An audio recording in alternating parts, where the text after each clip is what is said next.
So here's a blood pressure monitoring smartwatch, right? Yep. Right here with Omron. Hi, so who are you? So Jeff Ray, Executive Director of Product Strategy at Omron. And what is this device? So this is our HeartGuide device, and what this does is it's essentially a wearable blood pressure monitor. It's the only FDA-cleared home blood pressure monitor that's wearable. Essentially, we've taken a normal blood pressure monitor, shrunk it down into something that's wearable. And we launched this, we announced it at CES last year, and we launched it about 11 months ago. We've had great success with it. A lot of good consumers telling us how they've used this in their daily life. But we realized that the device itself is only part of the solution. Really, the mobile application is the other component to the device.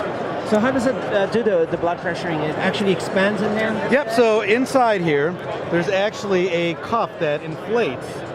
So it's just like what you would do at a doctor's office when you go in there and they put it on your upper arm. This actually pumps a air bladder up that's inside the cuff. And it takes the blood pressure just the same way that a normal blood pressure monitor would take it. And to take it on the wrist is just as good as taking on the arm? It is. So anytime anything goes through the FDA, they don't just make a distinction between an upper arm monitor or a wrist monitor. However, that being said, if you are going to use a wrist monitor, you must be at heart level. So put it on. When you press the start button, it's telling me to be at heart level. And so I'm going to place it at my heart. And that's when it's going to start to inflate. You do that many times in a day, right? Yes, I do. Because you're demonstrating. Yes. But there's nothing unhealthy about doing it many times, right? As a matter of fact, the more you do it during the day, the more we can actually understand and help you understand your blood pressure. So how long does it take? It takes about 30 seconds. It might air out because I moved it because I thought it stopped. Yeah. So this year we also FDA means accurate. Yeah, so the FDA just reviews the clinical data that we have. We do clinical studies, and we actually publish them, and they're peer reviewed by doctors, just to make sure that the clinical studies are performed correctly. And because I'm talking, this is going to be a really high number. All right.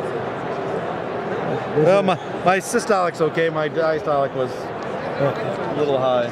So normally you should just be a little bit quiet for 30 seconds. Yeah, anytime you take your blood pressure, just because we made it wearable doesn't mean you don't follow the American Heart Association guidelines for taking blood pressure. You still want to be resting, sitting down, do not eat, smoke, drink for 30 minutes. So you still want to follow all those same guidelines. We're just making it more portable so you can take it anytime, anywhere. And not, for example, not speak too much while... What's that? Not speak too much while taking it. Yeah, you should never talk too much while, which is a problem for me. No problem. But then right there, you said 11 months ago, but I did the first video with you 4 years ago. So well, that's when we started developing it. So what you're starting to see is that a lot of the wearable technology in health is now coming to the marketplace. We actually were ones that kind of started it. We started developing this 4 years ago, and that's when we introduced it. But then we had to go and do all those clinical studies that I told you about. And that takes a long time to do those clinical studies. And then it has to go through the FDA, which takes a long time. And then finally we were able to launch it, so last year, so that would have been the 3-year mark. And then now we've come up with a larger version. So pretty much millions of potential customers, no? Yeah, and really it's not about just getting somebody to use and buy our product. We're not in this to sell product, we're in this to help reduce and eliminate heart attacks and stroke. So that's why we actually have these devices. It's also why we have this new device too, it's part of it too. It's actually a connected pill cap. So the number one reason why people have hypertension is because they're not compliant on medication. So we want people to understand when to take their medication. So when you use this and this together, along with the mobile application, so now you can actually see the days in which I took my medication and days where I skipped it. And I can then do a report that I can send to my doctor. This actually takes a second or two to generate. But now this report will get something that can be sent to my doctor. As it generates. Cell signal is bad in here. Okay, so here's the report. And what it's telling me is that there's my blood pressure trend, but then here's my medication trend. So now my doctor can look at this and say, is my blood pressure high because the medication is not working, or is it because I'm not taking it because of side effects or cost? So that's something that the doctor needs to know so that they can figure out, do I put you on something with less side effects or cost effective, or maybe I've just got you on the wrong medication. It's a really big deal. It is a really big deal. So Because otherwise the doctor's just guessing a lot. it takes a doctor sometimes over a year, and sometimes never, to find the right combination of medication for you to be controlled. With this now, between this and this, the doctor knows if I put you on a medication, is it actually having the results that I want it to have? So you just need this and this. Yep. And You don't need this anymore. It's a different, bigger thing. That one's actually a little bit different because it's got an EKG built into it. Can you hold? Can you, so what is this one? So do? this is the first blood pressure monitor that actually has not only blood pressure, but EKG built into it. So I'm going to set it down just for a little bit because I got to do this. So when I'm taking my blood pressure, if I put my fingers on this,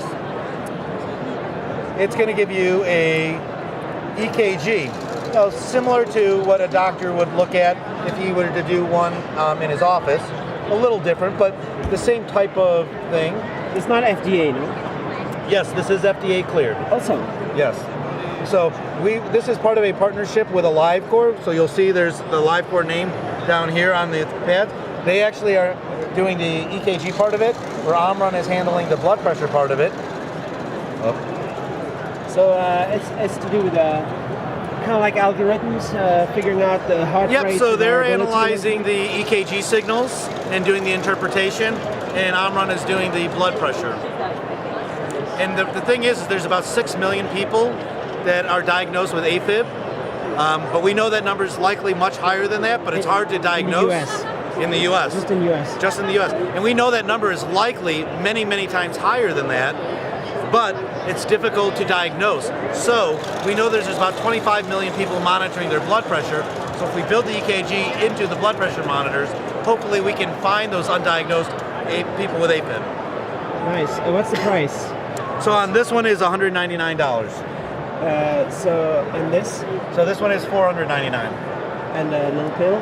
That one is part of when you buy a Heart Advisor or HeartGuide. That actually will be part of the premium package that comes with that. Shouldn't the insurance companies just give them for free to people or something? So the insurance company, a lot of times they are looking for evidence that it can reduce outcomes. And so actually Omron is right now in the midst of a number of studies to show not only the HeartGuide, but this is called the Omron Complete, and our other devices actually can have an impact. And actually recently, the Center for Medicaid Services are reimbursing for people that participate in a program that uses blood pressure monitors. Is that a government organization? That is, yeah. So that's so Medicare and Medicaid is run by the CMS, Center for Medicaid Services. So they should just give them out. They'd save a lot of money, no? So they're still looking for more evidence. It can go to hundreds of thousands of dollars on somebody who needs to. I do think it is trending that way, but just like everything else, there's got to have the evidence there for everybody to feel comfortable on just handing something out. So. And this is really a no-brainer. Do you want to? It's great to have your blood pressure monitoring with you all the time. Yeah. It changes everything. Your blood pressure changes from second to second, and so just because you're normal in the morning doesn't mean that you're normal at night. And actually, a lot of people who take their medication, it'll only protect you for like half a day. So knowing what your blood pressure is in the morning, in the middle of the day, at night, after the meal, even while you're sleeping, that'll be kind of the next evolution is how do we take your blood pressure while you're sleeping? It's not going to wake you up?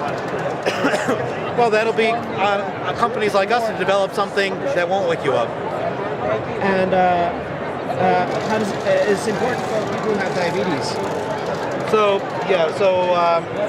diabetes and hypertension go hand in hand. I think about 85% of people who are diabetic are also hypertensive. So if you are diabetic, I highly, highly recommend you have a blood pressure monitor.